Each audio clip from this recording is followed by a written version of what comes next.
श्री स्वामी समर्थ श्री गुरुदेव दत्त. घरगुती उपाय. दररोज सकाळी आणि सायंकाळी श्री स्वामी समर्थ मंत्राचा किमान 108 वेळा जप केल्याने घरातील नकारात्मकता नष्ट होऊन मन शांती भेटते. अक्कलकोटची वारी. शक्य असल्यास वर्षातून एकदा किंवा संकटाच्या वेळी अक्कलकोटला जाऊन स्वामींचे दर्शन घेतल्याने रखडलेली कामे मार्गी लागतात. दररोज सकाळी देवापाशी किंवा स्वामींच्या फोटोसमोर मूर्तीसमोर तुपाचा दिवा लावल्याने वास्तूतील लक्ष्मी स्थिर राहते. स्वामींना पिठलं आणि भाकरी अत्यंत प्रिय आहे. गुरुवारी स्वामींना यांचा नैवेद्य दाखवल्याने घरात अन्नाची कमतरता कधीही भासत नाही. तारक मंत्राचे सामर्थ्य. आजारपण किंवा भीती वाटत असल्यास निशंक हो रे मना, निर्भय हो रे मना या तारक मंत्राचे पठण करावे. यामुळे आत्मविश्वास वाढतो. उंबरठा पूजन. दर गुरुवारी घराच्या उंबरठ्याची पूजा करून हळदी कुंकू वाहिली असता घरात बाहेरील बाधा प्रवेश करत नाही. गरिबांना दान. स्वामींच्या शरणी दान करण्यासोबतच एखाद्या गरीब किंवा गरजू व्यक्तींना अन्नदान केल्यास स्वामींची कृपा लवकरच प्राप्त होते. घरातील आजारपण दूर करण्यासाठी स्वामींचे नामस्मरण करून घराच्या मुख्य दरवाजाच्या कडुलिंबाचे पानाचे तोरण लावावे. स्वामी चरित्र सारामृत. ज्यांना आयुष्यात खूप मोठी संकटे आहेत त्यांनी स्वामी चरित्र सारामृताचे 21 किंवा 51 दिवसाचे पारायण करावे.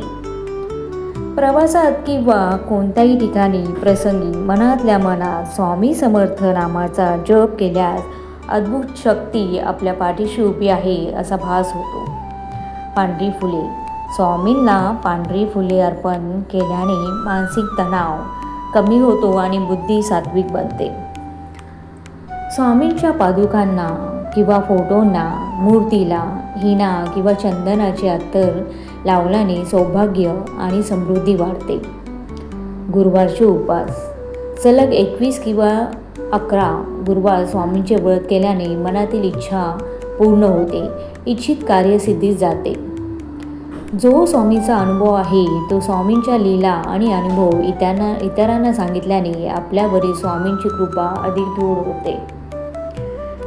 भिवू नकोस मी तुझ्या पाठीशी आहे हे स्वामींचे ब्रीदवाक्य केवळ वाचल्याने किंवा मनात आठवल्याने आर्थिक संकटे दूर होतात. स्वामींच्या फोटोसमोर रोज सकाळी चंदनाची किंवा केवड्याची अगरबत्ती लावल्याने घरातील वास्तुदोष आणि कलह कमी होतात.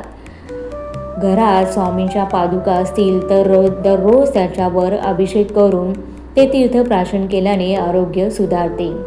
मुंग्यांना साखर खाऊ घालणे. कामात वारंवार अडथळे येत असतील तर स्वामींचे स्मरण करून मुंग्यांना साखर किंवा पीठ खाऊ घालणे. खडी साखरचा नैवेद्य. रोज सकाळी स्वामींना खडी साखर आणि इलायचीचा नैवेद्य दाखवून ती प्रसाद म्हणून खाल्ल्यास वाणीत गोडवा आणि संवाद सुधारतो.